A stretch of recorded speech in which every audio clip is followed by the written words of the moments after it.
Here we are at day 5 and we're talking about, well, the foods we eat and the impact on cholesterol. In particular, I want to talk about eating cholesterol and what effect that has on your body's cholesterol. Well, when we measure it in the blood.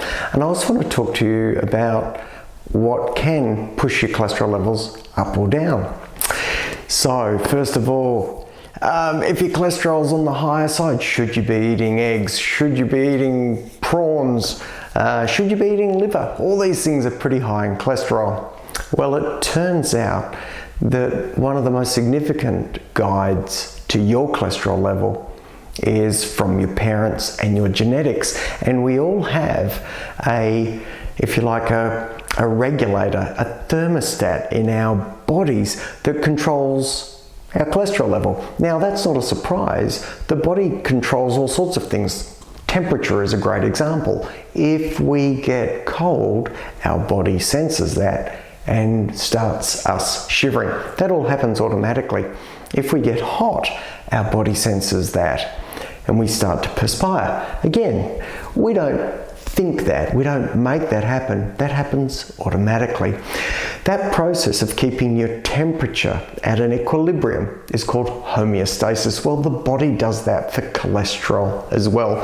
If your cholesterol's at a certain level and you eat more, the body makes less cholesterol and things stay the same, and vice versa.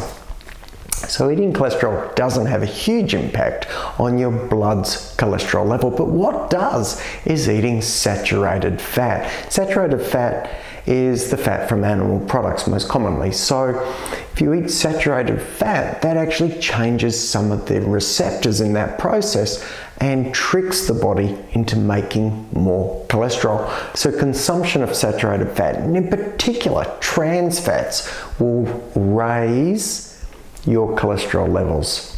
Remember though, your cholesterol levels are set by your parents, so thank them.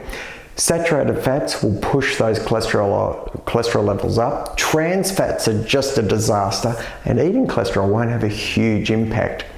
What am I going to ask you to do as a task for today?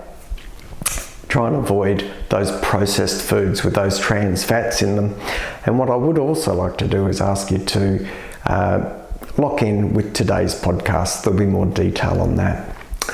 For now, I'm going to sign off. I do hope you live as well as possible for as long as possible, and stay tuned because we're going to talk statins soon.